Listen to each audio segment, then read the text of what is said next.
नमो अरिहन्ताण नमो सिद्धाण नमो आयर्याण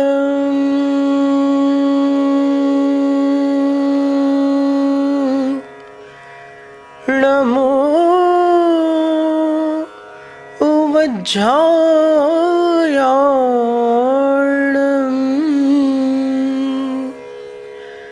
नमो लोय सवसाहूणम्।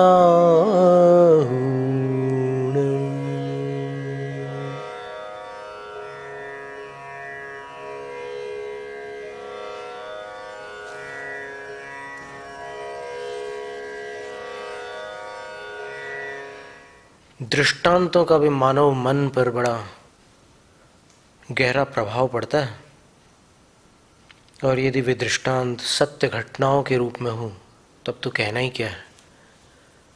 सन 2002 में हमने एक पुस्तक पढ़ी थी, साइकोथेरेपी। साइकोथेरेपी में जिसके जीवन में किसी घटनाओं को लेकर एक रंज बैठ जाता है, उसके दिल पर कोई आघात लग जाता है और उसके कारण उसका जीवन प्रभावित हो जाता है, उसका संतुलन बिगड़ जाता है, तब उसको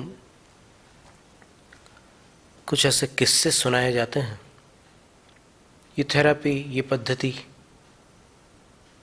आज की नहीं है, बड़ी पुरानी है, और इन किस्सों को सुनने पर उसका मन संभल जाता है,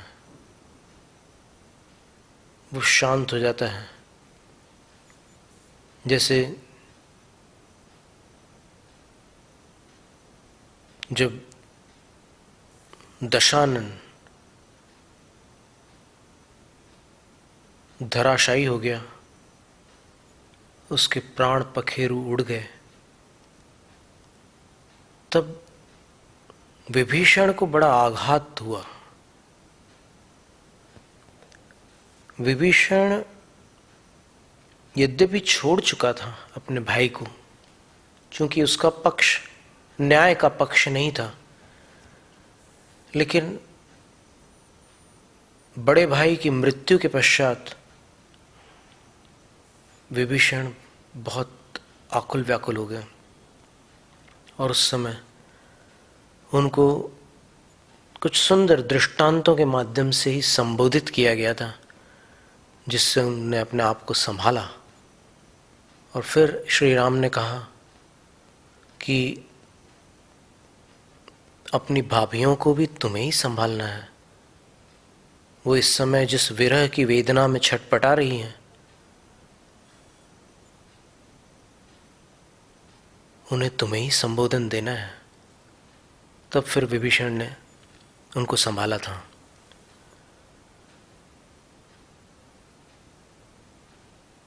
और ब्रह्मचर्य के विषय में भी अनेकानेक तथ्य जो इस धारा में प्रस्तुत किए जा रहे हैं।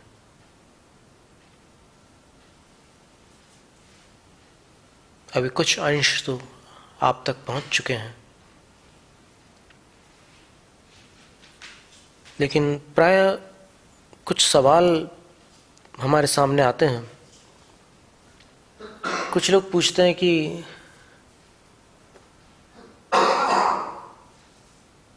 मन संभलता नहीं है, क्या करें। और कुछ लोग जो गलती छोड़ने का संकल्प लेते हैं या फिर अपनी मर्यादा को बनाने का प्रयास करते हैं, वो भी कहते हैं कि हम चूक जाते हैं, क्या करें। तो एक तो बात ऐसी है कि यदि अपन अपनी ऊर्जा को निर्मल बनाकर रखते हैं, क्योंकि अभी जो साइंटिस्ट लोगों ने रिसर्च किया उनके अनुसार बुरे काम और बुरे विचार कॉन्शियसनेस कैलिबर 200 से नीचे होते हैं, और 200 के ऊपर अगर एनर्जी है अपनी तो फिर विचार अच्छे आने लग जाते हैं।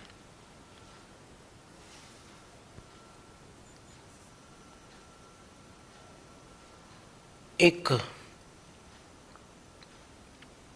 टीचर है जो उस विषय में प्रशिक्षण देने वाले, उसका कहना है कि if you cheat your partner, if you flirt with other people, then your energy is 400% lost. यानी जिसके साथ आपका नैतिक वैवाहिक संबंध हुआ है, उससे धोखा करके आप किसी और के साथ वैसे संबंध बनाते हैं, तो फिर आपकी ऊर्जा 400% नीचे गिर जाती है।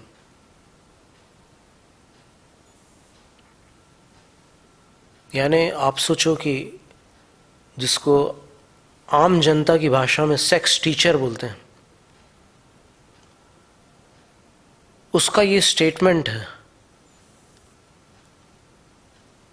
कि पर स्त्री अथवा पर पुरुष से संबंध रखने पर 400% ऊर्जा का स्तर गिर जाता है। तो फिर जो बात शास्त्रों में आई थी और जो बात उन्होंने अपने सर्वेक्षण से और अपने अध्ययन से और अनुभव से जानी और खोजी, वो आज उसको प्रस्तुत कर रहे हैं। शास्त्रों में तो पहले से ही लिखा कि पर नारी पैरी छुरी 3 ठोरते खाए, पर स्त्री व्यसन का त्याग कराने के लिए एक प्रेरणास्पद दोहा है कि पराई नार पराई स्त्री एक धारदार छुरी है जो 3 प्रकार से पुरुष को खा जाती है।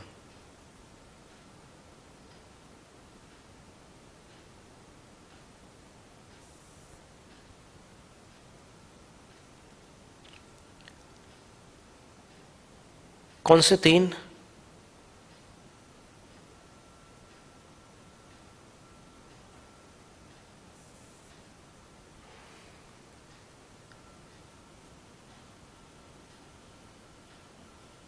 तन, धन और परलोक गमन, इन तीनों दृष्टियों से वो पुरुष के लिए हानिकारक है। तन चीजें शरीर को क्षीण करती हैं, धन उसके लिए धन भी लगाना पड़ता है, और संग नरक ले जाए, साथ में नरक ले जाती है, यानी दुर्गति का पात्र बनाती है। बहुत से लोग ऐसे हैं जिनको स्वर्ग नरक की बात समझ में नहीं आती, पर इतना तो समझ में आ सकता है कि अपना आगामी जन्म उसके कारण दूषित हो जाता है। तो ये तो सब शास्त्रीय उपदेश है। फिर विज्ञान की दृष्टि से भी विचार करने पर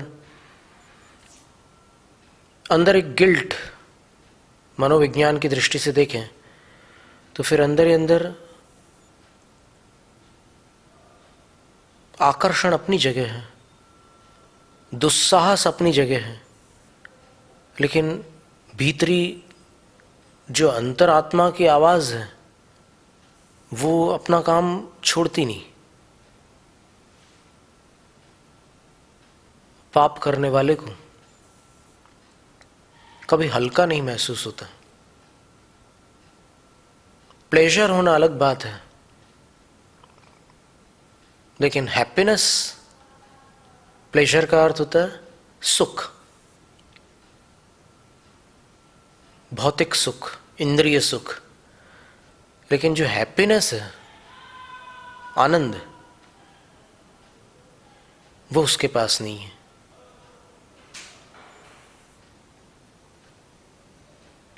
एक दृष्टांत योग शास्त्र में हमने पढ़ा था, हेमचंद्र आचार्य रचित श्वेतांबर ग्रंथ है, और अभी हमें वो दृष्टांत यहाँ पर उपलब्ध हुआ है। इसमें कुछ और जानकारियाँ भी मिली जो हमें अभी उपलब्ध हुआ।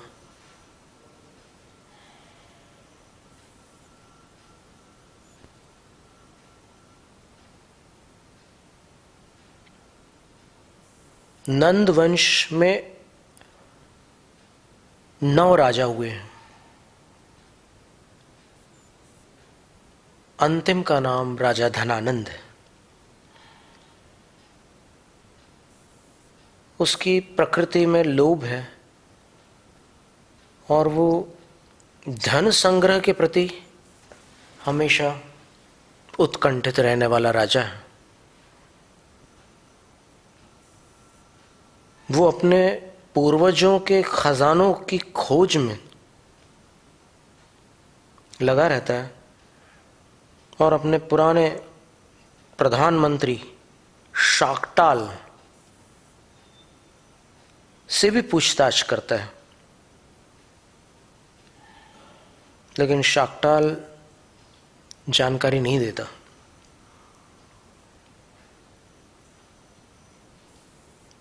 और फिर उस पर दबाव डालकर उसको अपदस्थ किया जाता है और किसी और को मंत्री बनाया जाता है। शाकटाल एक बड़ा भारी विद्वान थे।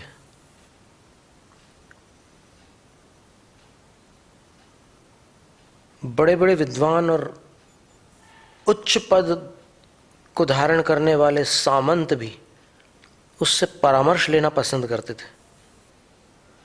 लेकिन राजा के डर से अब शाकटाल की क्षमताओं का सदुपयोग नहीं हो रहा था।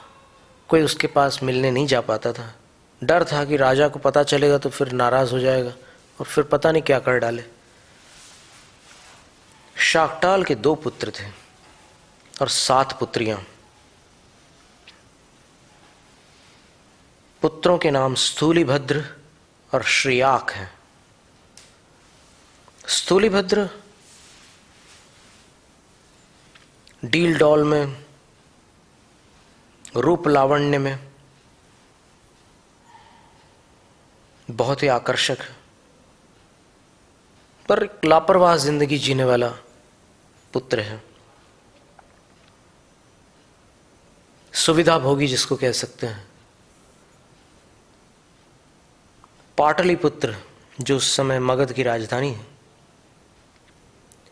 वहां पर एक नृत्यांगना है जो सौंदर्य संपन्न है। उसका नाम कोशा है।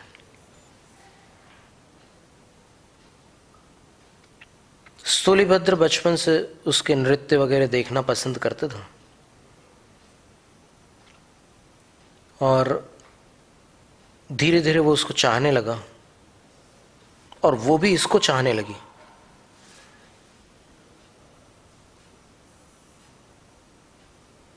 संबंध कुछ घनिष्ठ होने लगे और अंत में स्थूलिभद्र 18 वर्ष की उम्र में घर को छोड़कर कोशा के साथ रहने लगा। राजा चाहता था कि स्थूलिभद्र को मैं अपने दरबार में पद प्रदान करूं, लेकिन स्थूलिभद्र कोशा के स्नेह में, प्रेम में इतना तल्लीन था कि उसको राजनीति में कोई भी महत्वाकांक्षा नहीं रह गई थी, उसने इनकार कर दिया।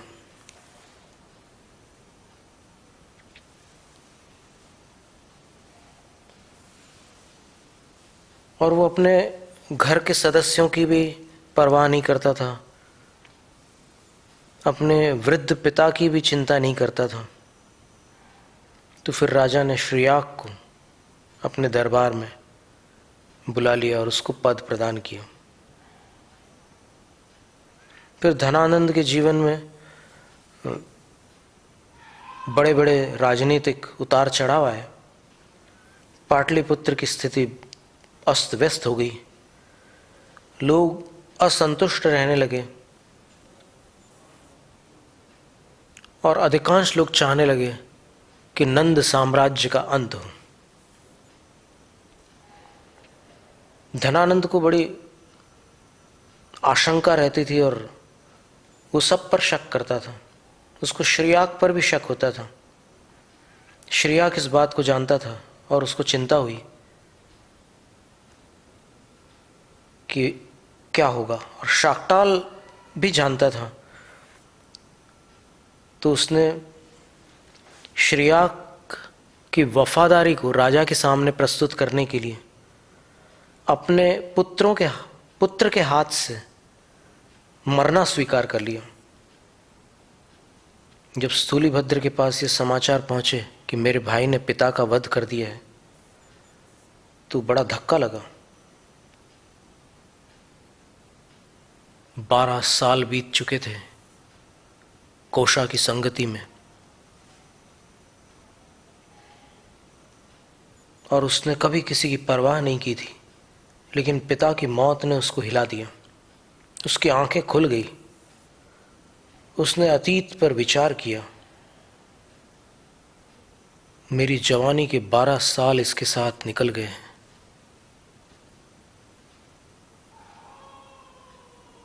लेकिन इन 12 सालों में मुझे क्या मिला? मुझे ऐसा कुछ भी नहीं मिला जो मैं कह सकूं कि आज वो मेरे पास है।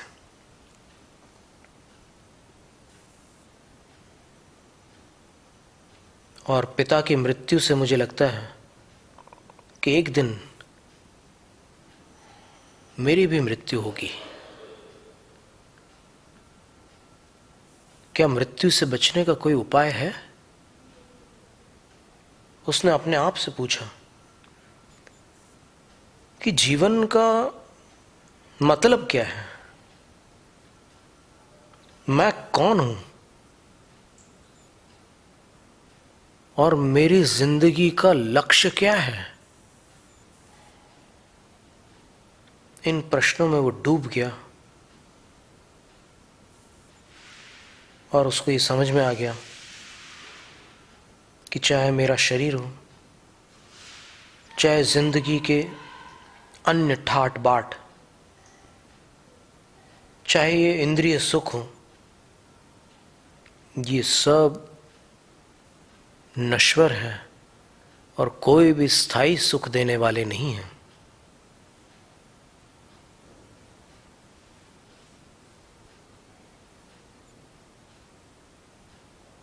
उसने दर्पण में अपना चेहरा देखा। चेहरे पर उसकी विलासतापूर्ण जिंदगी के चिन्ह स्पष्ट दिख रहे थे।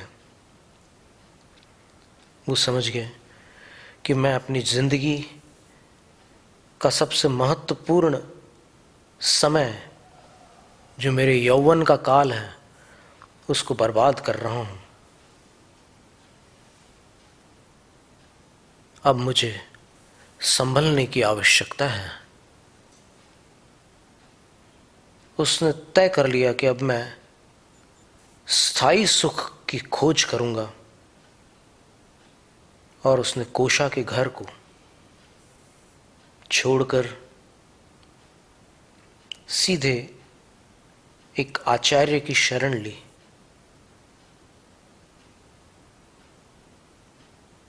और अपने आप को समर्पित कर दिया और कहा कि मैं वासना भरे जीवन से थक चुका हूं और कुछ